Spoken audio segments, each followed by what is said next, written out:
बिस्मिल्लाहिर्रहमानिर्रहीम अस्सलाम वालेकुम। बेटा चलते हैं आज के लेक्चर की जानब। तो जो आखिरी हमारा इसमें है टॉपिक टेस्टिंग हाइपोथेसिस में, इसकी जानब हम चलते हैं। तो ये जो है इसमें हमने जो चीज़ देखनी है वो ये है कि सिंगल वेरिएंस से हम किस तरह से हाइपोथेसिस टेस्ट कर सकते हैं, मतलब कि hypothesis testing by the single variance. ठीक है ना। अब वेरिएंस क्या होता है आपको पता है, स्टैंडर्ड डेविएशन और वेरिएंस जो है इनका आपस में क्या ताल्लुक जो है वो होता है। ठीक है ना।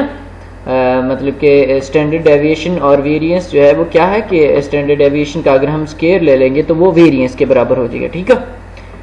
एक्स माइनस से एक्स बार का square over n under root. ठीक है ना। तो एग्जाम्पल देखें, इसमें 3 एग्जाम्पल्स जो हैं हम डिस्कस करेंगे। बेटा एग्जाम्पल्स में इसलिए आपको, और वन थिंग मोर कि आप लोग काइंडली इस एग्जाम्पल को सिर्फ सुने नहीं, आप लोगों ने ऐसे करना है कि ये एग्जाम्पल है ना, लाइक अभी जैसी एग्जाम्पल ये आपके सामने आती है तो अब आपने खुद से अगले वाला प्रोसीजर करके देखना है। एक दफ़ा इसको समझ लें और फिर एक दफ़ा खुद करके देखें। आपको पता होना चाहिए कि ये 20 जो है वो क्या है, एस क्या है, ये सिग्मा स्केयर 36 क्या है, ये 0.05 ये क्या है और कहाँ पर वैल्यू पुट करनी है फार्मूले में। बात समझ आ गई ना। अब वैसे एग्जांपल्स तो समझा नहीं सकता मैं बोर्ड पे, तो इसलिए इसमें शामिल की हुई है कि आप लोगों को पता चल जाए कि आपने वैल्यूज कहाँ कहाँ से लेनी है। ऐसे पता ही नहीं चलता नॉर्मली कि ये वैल्यू है कौन सी। देखें अब एग्जाम्पल नंबर 1 कौन सी है। एग्जाम्पल नंबर 1 बेटा हम देखते हैं, इसमें है कि एक रैंडम सैंपल लिया गया है 20 लोगों का। Random sample of the size 20 from the normal population has the standard deviation. अब जो सैंपल साइज है वो क्या है, 20 है। नॉर्मल पॉपुलेशन का सैंपल साइज क्या है, n क्या है, 20 है। स्टैंडर्ड डेविएशन क्या हो जाएगी, 4.51। ठीक हो गया। इसकी स्टैंडर्ड डेविएशन क्या हो जाएगी बेटा, 4.51। Test the hypothesis that the sigma square किसके बराबर हो जाएगा, 36 के बराबर, against the alternative hypothesis that the sigma square is less than 36। Test hypothesis क्या है कि सिग्मा स्क्वायर जो है वो 36 के बराबर है, और अल्टरनेटिव हाइपोथेसिस क्या है कि सिग्मा स्क्वायर जो है वो 36 से कम है। अब हमने 0.05 level of confidence, level of significance को यूज करते हुए ये बात हमने देखनी कि आया कि जो सिग्मा स्क्वायर है वो बराबर है 36 के, या जो सिग्मा स्क्वायर है वो कम है 36 से। मतलब कि क्या नल हाइपोथेसिस जो है वो ट्रू है और अल्टरनेटिव हाइपोथेसिस जो है वो फॉल्स है, या अल्टरनेटिव हाइपोथेसिस जो है वो सही है और नल हाइपोथेसिस जो है वो गलत है। बात समझ आ गई। और ये चीज हमने देखनी है। इसमें देखें एक वेरिएंस है, देखें सिंपल साइज, सैंपल साइज कितना है, 20 है। पॉपुलेशन नॉर्मल पॉपुलेशन का और स्टैंडर्ड डेविएशन की वैल्यू क्या है, 4.5 है। ठीक हो गया। और टेस्ट हाइपोथेसिस क्या है, मतलब म्यू की वैल्यू क्या है, 36 है। सिग्मा स्क्वायर इसके बराबर है। और अल्टरनेटिव हाइपोथेसिस में क्या है कि जो सिग्मा स्क्वायर की वैल्यू है वो लेस देन 36 है। Level of confidence 0.0। अब देखें हाइपोथेसिस हम क्या बनाएंगे। पहली तो बेटा हाइपोथेसिस हमने ये बनानी है नल हाइपोथेसिस कि सिग्मा स्क्वायर जो है वो बराबर है 36 के, जो उसने स्टेटमेंट में ही आपको बताया। और दूसरी अल्टरनेटिव हाइपोथेसिस हम क्या बनाएंगे कि सिग्मा स्क्वायर जो है वो 36 से छोटा है। ठीक है। लेवल ऑफ सिग्निफिकेंस उसने दिया हुआ है ये वाला, ये देखो 0.05। ये आपने अल्फा की वैल्यू यहां पे पुट कर दी। अब टेस्ट स्टैटिस्टिक्स टेस्ट कैसे लगाएंगे, जारी बात है एक्स स्क्वायर किसके बराबर है, n-1 एस का स्क्वायर ओवर सिग्मा का स्क्वायर। तो ये इसका फार्मूला है। अब क्रिटिकल रीजन देखें, in case of lower tail test, जैसे कि वो कह रहा है कि जो अल्टरनेटिव हाइपोथेसिस है वो क्या कह रहा है कि ये छोटा है, सिग्मा स्क्वायर जो है वो किससे, 36 से छोटा है। अल्टरनेटिव हाइपोथेसिस यही कह रहा है ना। देखें तो in case of lower tail test वो कह रहा है कि जो अल्टरनेटिव हाइपोथेसिस अगर छोटा है तो हम जो नल हाइपोथेसिस है उसको हम रिजेक्ट कर देंगे।